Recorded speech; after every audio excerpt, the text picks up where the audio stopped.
Thank you all for joining us here tonight. For those of you who have not yet met, my name is Melissa Giller. I'm the Chief Marketing Officer for the Reagan Foundation. I'd like to thank you all for coming here tonight. In honor of our men and women who defend our freedom around the world, can I please ask you to please stand and join me in the Pledge of Allegiance. I pledge allegiance to the flag of the United States of America and to the republic for which it stands, one nation, under God, indivisible, with liberty and justice for all. Thank you.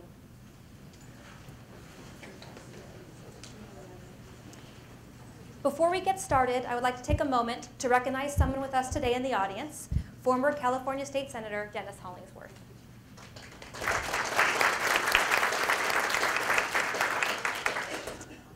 I have the honor tonight of introducing best-selling author Eric Blehm, who has written an in-depth and riveting account of the heroic mission behind Roy Benavidez's much-deserved Medal of Honor.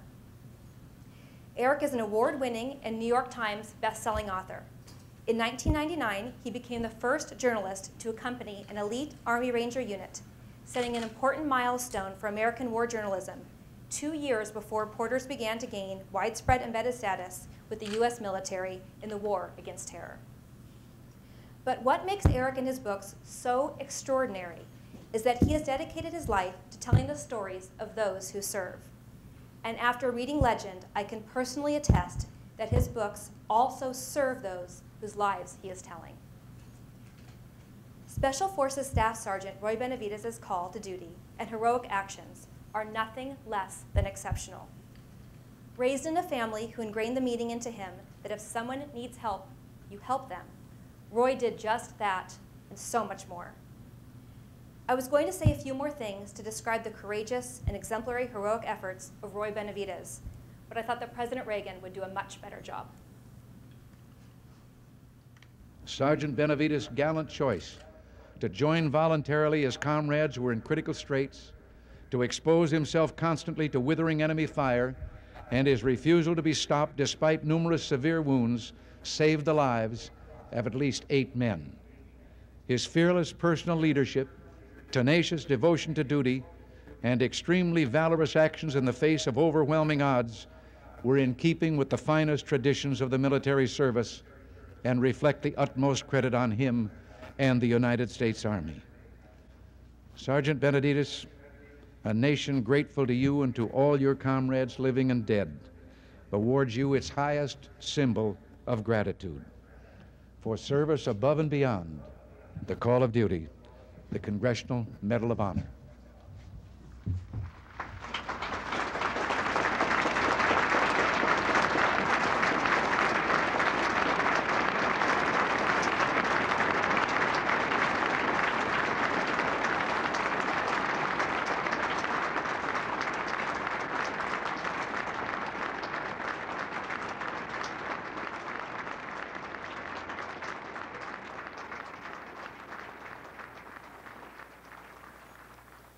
We are so honored that the Benavidez family has allowed us to display Roy's Medal of Honor in our American Hero Gallery.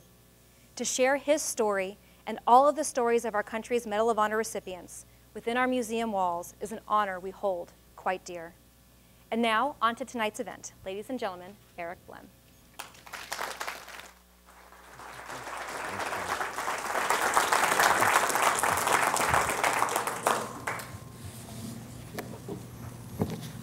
Good evening.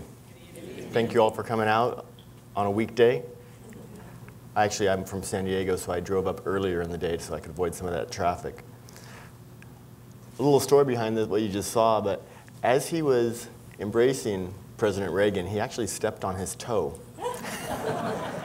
And it's a funny story with the Benavidez kids who wanted to be here tonight, actually, but they are watching the live streaming video from El Campo, Texas tonight. So Lala, Roy's widow, and Denise, and Yvette, and Noelle, without their blessings for me to tell this story, this book wouldn't be here. And it's my book, but it's Roy's story, and it's also the story of the 240th Assault Helicopter Company, whose story was never told. I was fortunate enough to be exposed to this story by my agent's mother. I had no idea my agent's mom read my books. She wrote me one day and she said, my mom saw this YouTube video and she sent me this email. I'm going to forward it to you. And it said, this should be Eric Blehm's next book. We need more stories of heroes and good role models for the American kids coming up and our current generation of warriors. And that's when I looked at this video on YouTube. And the first thing that I thought was, this can't be for real. The first thing I did after that was I went to Snopes to see if it was an urban legend, to see if there was actually some accuracy behind it. Because Roy had been wounded 30 times in the course of this battle, this extraction of his buddies. As I listened to this video, they said that at the end he was actually holding his own intestines in while carrying men into the helicopter, and he would not stop. He turned around and went back for another. I was lucky enough to speak to the door gunner who helped this individual get into the helicopter, and he thought when he saw Roy turn around and he saw the wounds that he had suffered, he thought, he's not coming back. And so they covered him, and he went across this clearing to this small stand of trees where there was a final survivor. And this survivor, in the tradition of special forces, was an indigenous fighter, a South Vietnamese special forces soldier.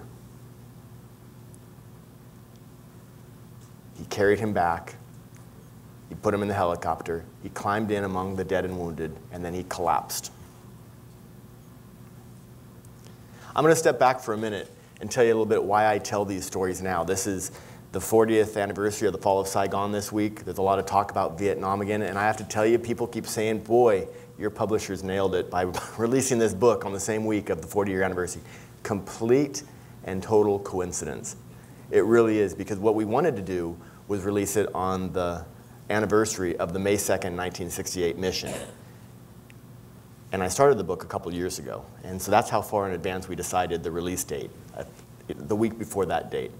And I just came back from that reunion of the 240th Assault Helicopter Company that was in Orlando, Florida.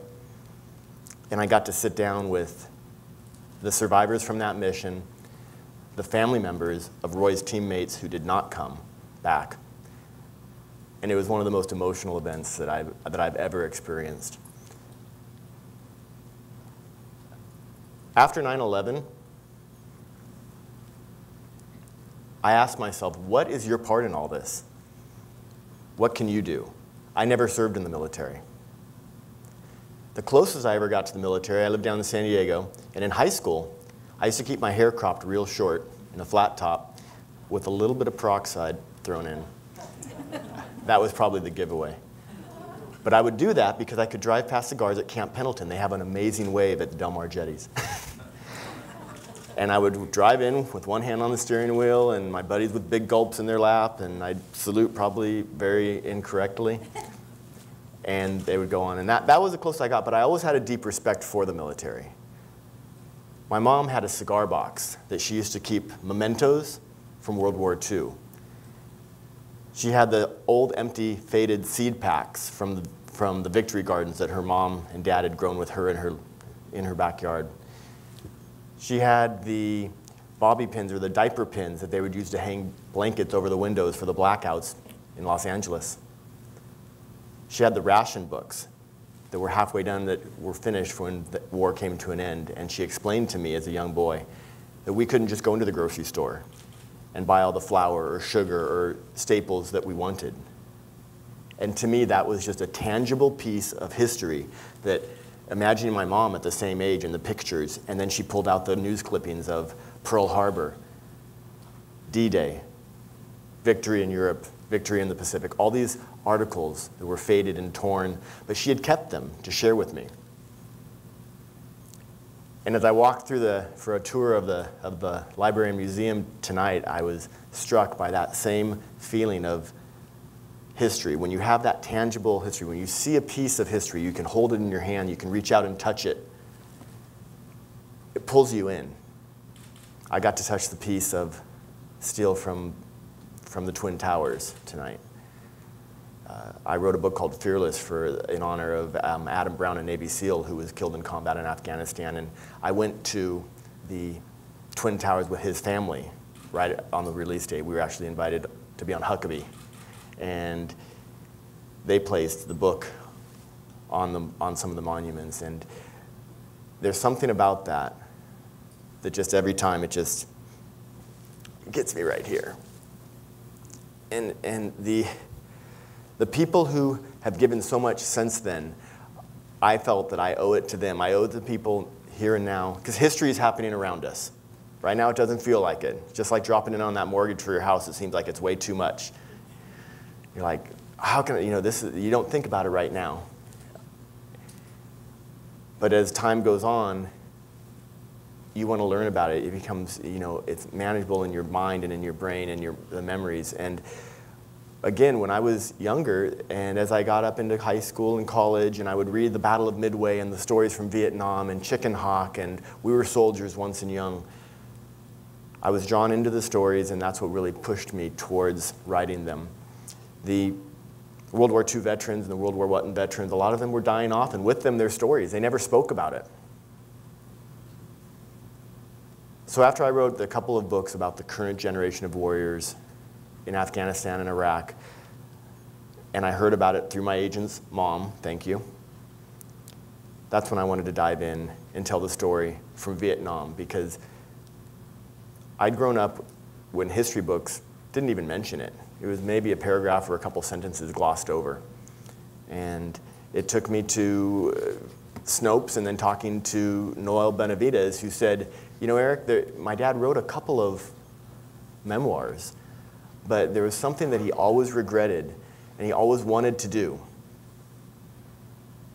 He always felt the story of the 240th Assault Helicopter Company should be told, the entire mission, the perspective from both the ground and the air. Because in Vietnam, it was considered the helicopter war. It was the first war where pilots and crew were getting face-to-face looks at the wounded, at the dead, and there was that brotherhood that really was remarkable. And that brotherhood, I can attest, has transcended decades by this weekend when I came and I met these helicopter pilots and crew and saw them meet the sisters and wives of men who were killed in Vietnam. And there were immediate tears and an immediate family, immediate brotherhood between these groups. So back to Roy Benavides, one of the things that President Reagan said before he went to the Pentagon to present Roy with the Medal of Honor, the press corps was, as we all know, always there. And the one thing that he gave them a little sneak peek, and he said, if the story you were about to hear were a movie script, you would not believe it. And as I already made very clear, I thought the same thing when I heard the story. Roy, far before his battle on May 2nd, 1968, his whole life prepared him for that moment when he jumped on that helicopter to go rescue his buddies. He was brought into this world by a midwife in a sharecropper's house in Cuero, Texas, a house that was lit by kerosene lanterns, and 3 years later his father was killed. He always remembered the hammering of the coffin his neighbor built, the wooden box that his father was put in at age 3 when he died of tuberculosis. 4 years later, Roy's mother died of tuberculosis. So at age 7, he was orphaned, and he was taken in by another unsung hero, another character in the book, who was his Uncle Nicholas. Uncle Nicholas was, as some of his family say, a saint. Because, first of all, he already had 8 kids. He took in Roy and his younger brother, and Roy was led into this life of this family where everybody contributed. There were envelopes with each of the kids' names in the kitchen pantry. They would work, they would shine shoes, they would sell tacos on the street. They came out of school early at the end of the year to go pick crops, sugar beets. Then they'd work through the entire summer, and then they'd go back to school late because they would move over to the cotton fields. By the time his school bell rang back in El Campo, Texas, he'd already been in the ground in the dirt on his hands and knees with a short hoe or dragging a cotton sack behind him and picking cotton for 2 hours. Sunrise to sunset, 6 days a week. His uncle would inspire them to finish, maybe with a gumball at the end of a row. Sometimes, if they finished clearing a whole field, they'd get to jump in the farmer's pond. These were the things that this kid grew up in. And I'll tell you, my kids are going to read that part of the book when they're complaining about whatever, when in this bubble that we live in called America, that we're so lucky to live in. Well, Uncle Nicholas was a visionary. One of his brothers actually said he was, in his own way, like a Mexican Martin Luther King, because he was a visionary. Roy, there was a lot of racial prejudice. He grew up in a time when he would pay 9 cents for a movie, but then when he walked in the movie theater, and I'm quoting the signs, the ushers would point at the sign that said, Mexicans and Negroes to the balcony. Ultimately, Roy got angry. On the streets, some of the rich businessmen and cowboys and farmers would throw out handfuls of coins in Cuero, and they would scramble for the coins. And at first, it was a game. It was like he was grabbing candy from a piñata. But ultimately, he realized that it cost him his dignity. And he became angry, and he would hit, and he would punch. And anybody that looked at him wrong, he would slug. Any racial slurs that he would hear at school, he'd get into fights. And at that point in life, as he turned 10, could have gone in any direction if it weren't for the wise counsel of his uncle. I'm going to read just a tiny section of the book so I get it right with his quotes, because these are quotes directly from Roy.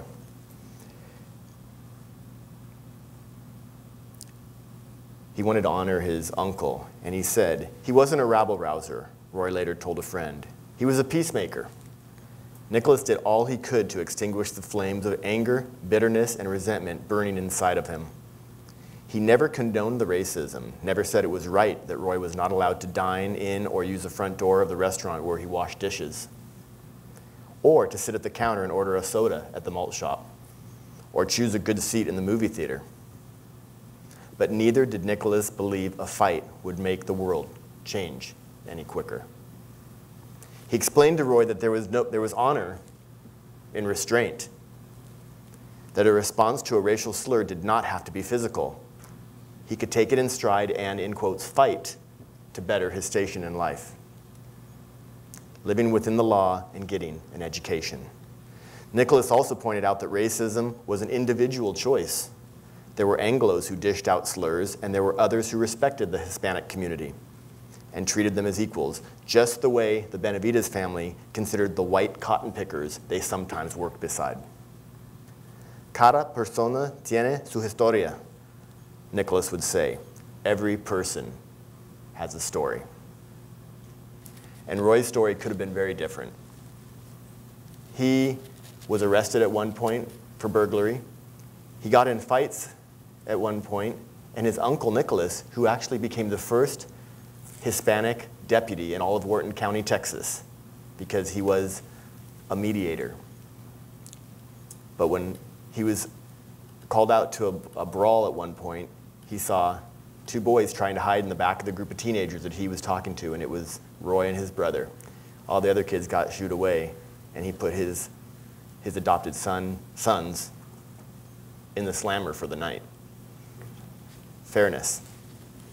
So I tell you this now just because we're in a place in history with Baltimore and everything going on right now. I've done a few radio shows, and people keep coming back and seeing the guidance. And really, guidance and guts can lead to heroism. And Roy is just a great example of that.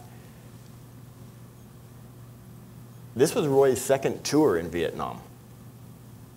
His first tour, he went out on a patrol, and he did a big no-no. He stepped on a landmine. Next time he woke up, he was at Fort Sam Houston at Brooke Army Medical Center. He was paralyzed from the waist down. He was told by the doctors he would never walk again. He was bitter again. Lala would come to visit him, his wife, with their first baby growing inside of her. and he had no idea who she was. But ultimately, over time, a few weeks, it came back to him. He realized who he was, and he would curse his legs, saying he wished that they had just been blown off his body. There was at one point where he actually wished his head had been blown off his body. He was going crazy, he was going insane. But he worked his way through therapy and ultimately taught himself to walk again. He slowly got feeling. He would pull himself off the hospital bed, slam onto the ground, and he would joke about it. He said, I was an airborne soldier, and that 3-foot drop was the scariest drop I ever had. But he would wake up to a bruise, and ultimately that bruise hurt. And that showed him that he had some feeling. And he ultimately was able to wiggle his toes, edge himself up in his own therapy at night when the nurses weren't looking against the wall. And he taught himself to walk. And he ended up putting a uniform on and holding the arm of his wife, walked out of that hospital, and was given a job at Fort Bragg behind a desk. Didn't work for Roy Benavides. He explained it like this.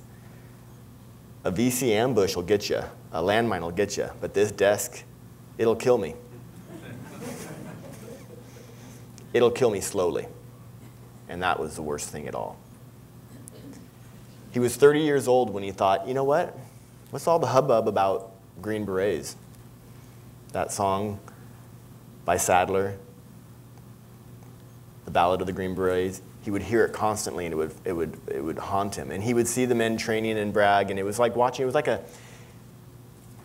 like a sideline football player watching his buddies take the field, and he had to watch. And he ended up giving it a shot. He actually was addicted to painkillers, Darvon. He said 1,500 to 2,000 milligrams a day. And it hurt like heck to walk, and couldn't really jog yet. But he worked his way up to where he could jog 5 miles a day. He admits a few things that he did that were wrong, and one of them was this. When he was working behind that desk, he learned that the Army isn't all about bullets. There's a lot of paper. And he learned that things get lost in paper trails, and if they get lost, so too can they reappear. He had actually signed up to try out for the Green Berets before his first tour, and he said that he did a few foragings and a few wrinkled hands and in the pocket and smashed this old triplicate copied document that found its way back into the top stack for the Special Forces training school. And he made it to Vietnam and ultimately made it back to a place near the Cambodian border, near South Vietnam, not far from Saigon. There was a joke that he had, because a lot of the fellow soldiers by that time, they'd seen their buddies get killed. There weren't a lot of nice things to say about the Vietnamese, even the South Vietnamese, our so-called allies. But he'd go out there and he would never utter that G word that we've all heard. He said for him it was as bad as Pepper Belly or Taco Bender, some of the things that he would weather as a kid. He wouldn't do that. He'd see the families out there, he'd see the kids half naked working in the rice paddies, and his buddies would say, they're savages, it's so sad, look what they go through. And Roy would say matter-of-factly, reminds me of my childhood, and he'd always get a laugh. Nobody understood that that was very real. So one day, just 10 days after his return to Vietnam, there was a cry for help over the radio. A team had been surrounded, and they were in Cambodia.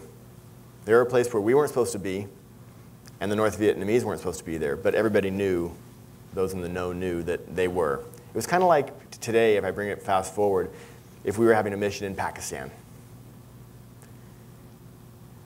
The North Vietnamese would hide in the sanctuary of Cambodia, strike across the border, and then come back, and it was very frustrating to the American forces. Roy became part of a group that would go over and harass them, recon their positions, provide intelligence for the White House and for the Pentagon, and they would plan future raids and, in fact, bombings to take care of these bases that were thriving in this area that didn't have any North Vietnamese. Prince Norodom Sihanouk, who was the leader of Cambodia at the time, I was able to stumble upon some great documents to show that he was well in the know of what was going on both sides, and he was playing both sides of the fence. And I was able to talk to a gentleman who was part of an operation called Operation Vesuvius. Never been publicized, but a couple of times. And he explained the whole process of how the diplomats would deliver notes to the Australian ambassador. The ambassador would then talk to Prince Sihanouk because they wouldn't talk to the American ambassador. The US embassy was closed down. All these little back channels that ultimately gave Sihanouk a quiet nod. Go ahead, go in, bomb these installations. And if anything went wrong, he would condemn the US publicly because he didn't want China to know that he was also playing that side of the fence. So there's a lot of that in this book. What I wanted to do was show the valor of the individuals and not let the tragedy of what so many have heard about with Vietnam overshadow that valor, because there's so much of it. There was the overall mission of the country, but there was an amazing, amazing number of individual missions to do what's right for the Vietnamese, for freedom. People will argue forever if the domino effect was for real or not. Was communism going to march across Southeast Asia? Was it going to cross the shores and crash into the shores of America? It was all very, very real to these soldiers, including Roy, who considered the North Vietnamese as bad as the Germans and the Japanese in World War II. And that's what these individual soldiers believed in, and that's what they were fighting for. They were fighting for all of us. They were fighting for their brothers and sisters and mom and dad and grandparents back home. And then they came home, and how was their homecoming? Shameful, horrible. One of the door gunners and crew chiefs from one of the Mad Dog gunships that helped provide close air support for these guys on the ground, that helped them survive this mission. His name's Pete Galis. He's from Salem, Massachusetts. And during the 80s, he finally got the guts to put on a sweatshirt that he had that said, "Vietnam veteran, proud of my service." He thought that it was time. Well, he went to the library in Salem, went to the front door, and there was a woman walking towards the door, and he stopped to open the door for her. And she looked at him, looked at his shirt, and said, "How can you be proud of that?" That's why I wrote this book. That's why I wanted people to know today who Roy Benavidez was, who the men of the 240th Assault Helicopter Company were. 19 years old, 20 years old. When Roy went into that battle, a helicopter had come in. A young man from Rosemead, California, not too far from here, named Michael Craig, was on board. He'd been leaning over with his M60 machine gun, and he'd been shot through the chicken plate, the armor, and blasted out his chest, and he died in Roy's arms. Roy knew full well what he was going into firsthand. As Roy sat there and tried to look at this kid, he was 32 years old at the time. And he sees this kid that had his whole life ahead of him, who couldn't even vote at home, couldn't legally buy a beer. And he's trying to say, "It's okay, buddy, it's okay." But as only the dead or dying know, Michael Craig knew. And he looked up at Roy and he said, "My God, my mom and dad." And then he died. And Roy jumped on the next helicopter, bound for that extraction PZ pickup zone, and went down in history. Not a kid that could have gone the route of prison and crime, but he went and served his country honorably. He honored the Benavidez name, which his father always said was important. He said, "We're Mexican, but we're Mexican Americans. We have to honor our name and our country." Roy made up for all those times that he disappointed his uncle, all those years where he said, I spent more time in the principal than I did clocking in at work for you. Uncle Nicholas didn't get to see Roy receive his Medal of Honor, but his spirit was there. And when he came back to El Campo, the first thing he did was he went to his grave and he shared it with him, and he showed him.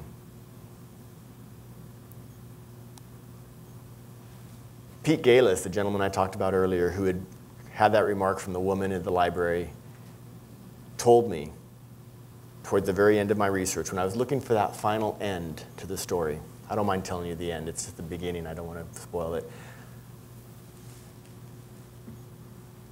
One of the final things and the final messages that I believe this story can convey, and it's a victory for Vietnam, and that is what Pete Galis told me. He said, "Today, I go to airports. I see men and women in uniform, and people, complete strangers, walk up and shake their hands." He said, "I've been in lines for coffee at Starbucks, and someone will pick up the tab for a whole group of guys that are obviously military and say, 'Thank you for your service.'" He said, and that doesn't make me bitter. It makes me smile. It makes me realize that I don't care about the politics. What I love is the fact that we took a bullet. The Vietnam veterans took a bullet for future generations of warriors and our current generation of warriors because they were treated so poorly. When Pete came back and came into Oakland after his tour ended, he was told by a security guard to go to the USO or take that damn uniform off because you're going to start trouble. He said that a other soldier had had a cup of blood dumped on him earlier. And of course, they were called baby killers and spit on their shoes or worse, in their face. And Pete saw this guy, and he went and he took a uniform off. And he had that doubt for many years of questioning what he'd done there. But now he looks back and he realizes that you fight for your brother beside you, you fight for the good, you fight for what's right, you do what's right, and you follow through. And ultimately, he said, "I'll tell the story." And Eric, he said, "I'm telling it to you."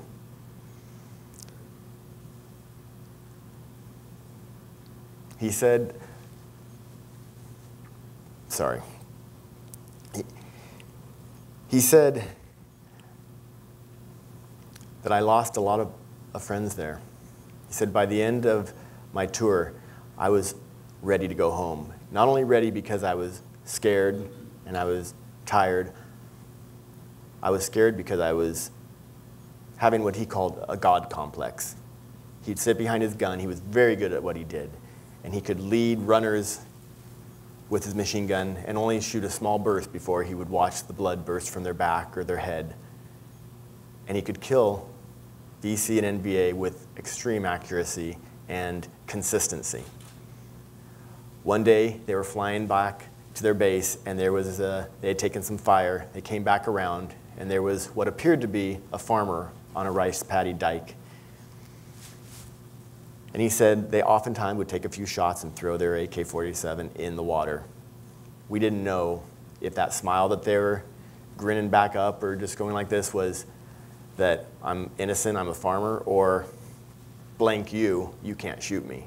So what he did is he shot all along the dike, coming across right to where he was, and then he let off on the trigger, and then he continued, and he was still standing there. And he remembered flying by and seeing the guy in the eyes, and he said, I didn't kill him, but man, I wanted to. That's when I knew it was time to go home. And now, 45, 46 years later for him, he looks at the people who are having their hands shaken and he says, it's a good thing. We did take that bullet. That is the one victory I will walk away from forever and feel proud, because people have finally learned to separate politics from service. Intuitively, the people that are doing that, shaking their hands in the airports, don't necessarily agree with the foreign policy, but they know that this young man or woman has served. And they're thanking them for us, and that's what this book is. Legend is a big, giant thank you to the Vietnam veterans. And it's so awesome to be here with you in the Ronald Reagan Presidential Library. I'm honored to be here, and I'm happy to answer any questions, but thank you for coming out. Thank you.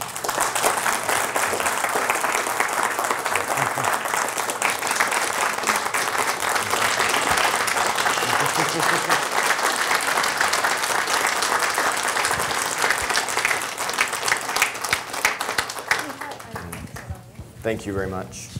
So we have some time to take some questions. We do have a staff member in the back of the room with a microphone. We just ask that you raise your hand and let her come to you so that those who are watching at home over the live stream can hear your question. Does anyone have a question? Yes. I'd like One second, I'm sorry. veterans in the room to stand up so we can applaud them. Are there any veterans in the room?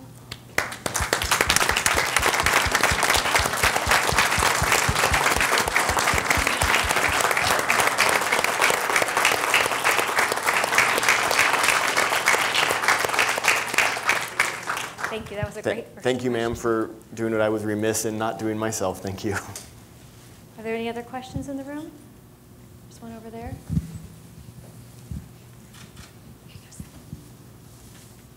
Thank you. I'd like everyone here to know that the Vietnam soldiers from the United States won the war. The Paris Peace Accords were signed, the North Vietnamese surrendered. The terms of the surrender was that if South Vietnam lost a tank, we give them a new tank. If they spent 1 million bullets, we give them 1 million more bullets. The 94th Congress refused to honor that treaty. Gerald Ford became president. He begged them to honor the treaty. They refused. When the North realized that we would not act, they then made a few small attacks. We did nothing. They came in and they overran South Vietnam. The war was won by the soldiers and lost by the 94th Congress.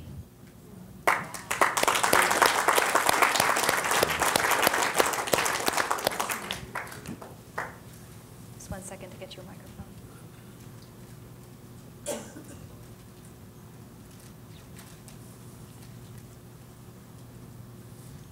Yes, I was wondering how many soldiers were trapped in Cambodia and how many made it out alive? It was a 12-man reconnaissance team, 3 Americans, 9 CIDG, Civilian Individual Defense Group, South Vietnamese soldiers.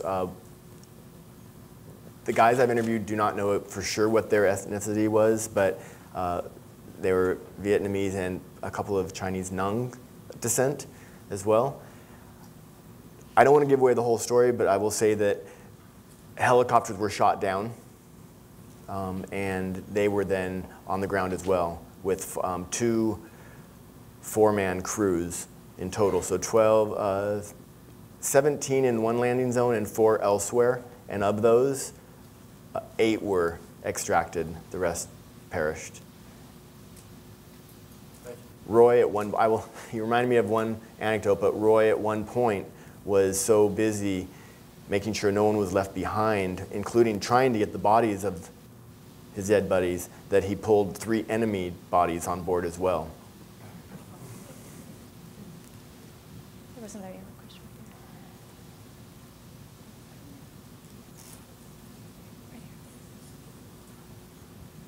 Eric, yes, thank you for being here this evening, and certainly thank you for writing the book.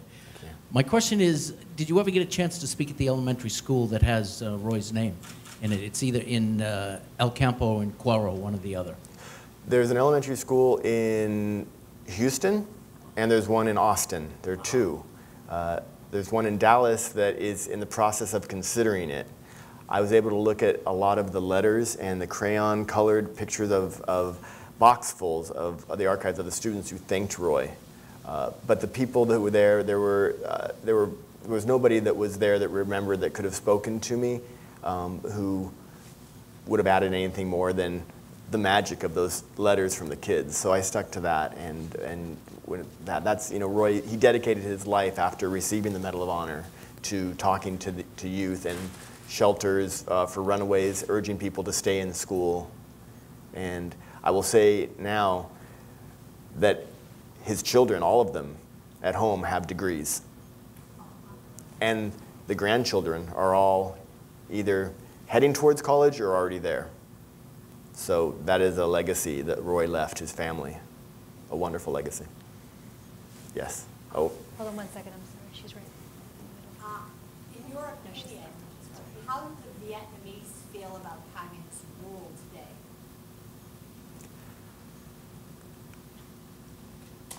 It would be conjecture on my part right now, and the book is really focused on this mission. I do very deep research, but it's very narrow from the perspective of the men who were there, so I would not be able to give you a credible answer. I'd have to give you my opinion, and I try and keep my opinion out.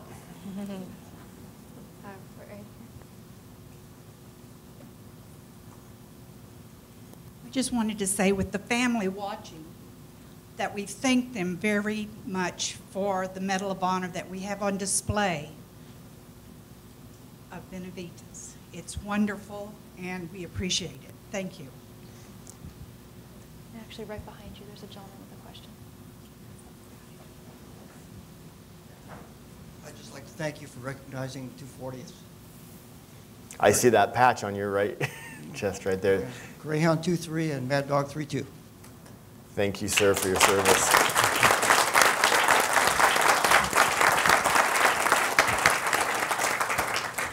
Is there anyone else with a question? All the way in the back. Is it true that Master Sergeant Benavides' wounds were so severe he was placed into a body bag? That is true. In fact, the opening sentence of my book is, "This story begins in a U.S. government-issued body bag." When he got off the helicopter, well, actually when he was carried off the helicopter after what they presumed he had expired on the flight from the landing zone back to the nearest base at Loc Ninh, he was so, well, first of all, he was 5'6". He was of Mexican, American, and Yaqui Indian descent. He had a little bit of an Asian look to his eyes, although I will say I don't think they could have possibly seen it because he was so covered with coagulated blood from all the wounds on his face. But they thought that he was one of the NVA, and they put him beside the dead enemy. What a tragic end to the end of all of this. And since people here at the library know the story, one of his buddies said, "Hey, that's no blank blank, that's Benavides." And they went and checked him out. They were zipping him up in a body bag. They had already put the enemy in body bags.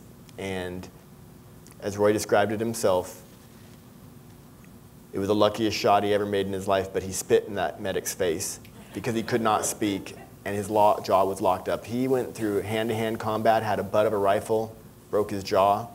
He was bayoneted, shot multiple times, and he was basically frozen. But inside, like I said, this guy was a warrior from day one, and his whole life prepared him to never quit. And that was the last little bit that he was able to get out. And that's when they replaced that body bag with a stretcher. I actually have a question for reading Sure. the book. You did such a great job of honoring him and all the soldiers. When you're writing books like this, how do you know that you've gotten the story right and that the family, Benavides family, in this situation, reading the book, is going to be happy with the way their father is honored? Every story I've written, the only thing worth dying for, if I could honor the men of ODA 574, which was the first Special Forces A-team into southern Afghanistan after 9/11. They were 11 men. They were 1 man short of a traditional A-team. And in the course of 2 weeks, every member of that team was either wounded or killed.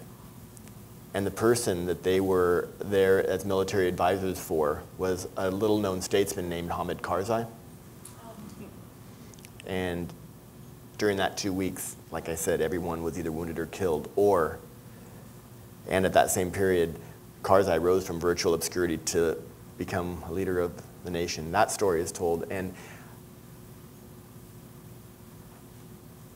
when I go to tell a story, I'm not a high-pressure salesman, I guess I would say. I talk to the family first.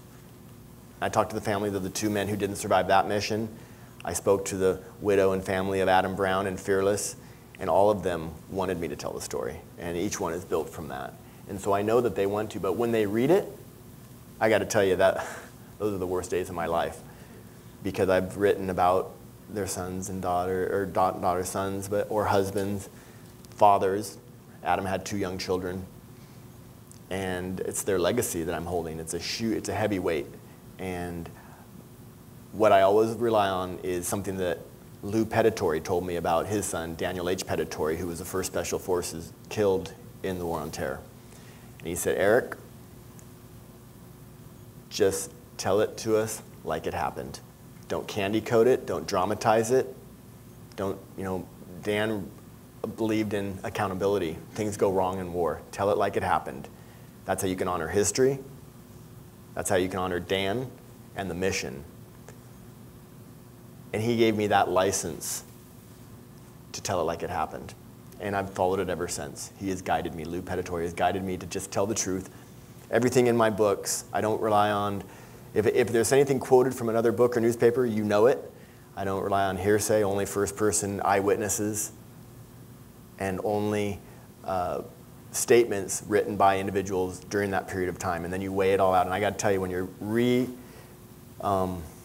creating something from 50 years ago, 40 to 50 years ago, there's a lot of back and forth between these guys. But what I do is I find the common intersections in the story, and then how I consider that the closest we can get to the absolute truth. And when I have multiple people remembering the same thing, I go from there.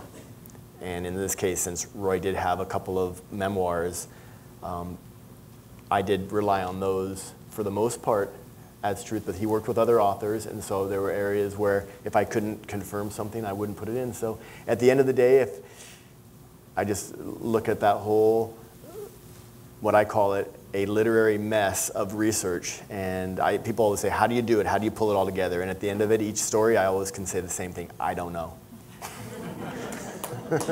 I'm being honest, but I do rely on it, on the accuracy, and that's the one thing I will always go through. I've never had anybody come back with 3 of my books and say that you got this wrong yet. Are there other questions in the audience? Yeah. I'll talk loud enough so your mic will pick up. Okay. What's next for you? What are you working on now? What's next for me? I'm still recovering right now. But it will be something that there's a few people that have come forward and asked me about various stories, and it's hard because I want to tell them all. They all deserve to be told. And I'm just trying to, I'm making up for lost time with family, and it was a long 2 years, and it was emotionally draining telling this story. And I'll know when it's there. Something will call out to me. There's one story in particular that I'm really, really interested in that is about a gentleman who served and went through hell and survived, and his family has survived and have talked to me about telling this story. And it's not in our current wars or Afghanistan or Iraq, something very different. And so that's kind of calling out to me right now. But at the end of the day, I just want to feel like when you're going to spend that much time, you have to believe in the story. And I'm not sure yet exactly which one it'll be, but it'll be something along the lines that when you stop reading it, there'll be a lesson and you'll be inspired, and at some point it'll give you that type of a feeling where if you're pitying yourself and you say, boy, I got it bad, you look back at one of these books and say, no, I don't. That's what I try and look at when I read a book. When I find a story, I want to look at it and just be awed. Are there any other questions in the back? Thank you very much for your talk this evening. I'm a docent here at the library, and I would be curious to know if you ever availed yourself of the resources of any of the presidential library archives for research in your story. Have I donated my research? No. Use the research. Use the research. I have not. But I've used the Freedom of Information Act a ton. And I know a lot of the men and women that work in that area by first name basis. And I do a lot of research, but in this case, I have not. And the things that I've written about a lot of it were classified, and I got through Fort Bragg and Special Operations Command in these areas that probably hadn't gotten to some of the presidential libraries yet. But I got to tell you, walking through this and seeing some of the notes from Ronald Reagan, my mom and dad actually did a fundraiser for President Reagan when he was a governor when we lived in San Gabriel. And it was a kind of a neat story, but I wasn't born yet, but my brother apparently, as the story goes, painted a picture of an owl, and it was pretty bad. But he gave it to Nancy Reagan. And years later, we were reading an article in some magazine, and it was of her ranch, and he saw the picture on the wall. That tells you something about the Reagan family, because it was not a pretty picture. There's one last question right here. Have you done the Medal of Honor with him? Did you listen to that? Heroes Room? I've listened to probably all of them already, but I did go and see it, and I touched the case, and it's breathtaking, and the photos are amazing. I'm sure you've all seen it, but it's yeah, what an honor to have that here. So we'd like to thank Eric for coming out. If the Benavides family is still watching, we want to thank you very much for allowing us to honor your father in this way and have his medal here. I recommend, if you've not already purchased a book, to purchase one. Eric said it himself, it's like a Hollywood script. You don't think his story is possible, and I read the book in about 2 days, 3 days, because you can't put it down. And you do, you think, how was one man's life so extraordinary when sometimes I can't even get out of bed in the morning because my finger hurts. You know, it's just amazing what this gentleman did for our country, and I think Eric's book tells it very well. So we are selling them right over there if you haven't purchased one. For those who have, we're just going to pull this table out, and it'll take us about a minute, and we'll do the book signing right here in the front of the room. The line will start on that side of the wall. I'd like to thank you very much for coming. Thank you. Thank you.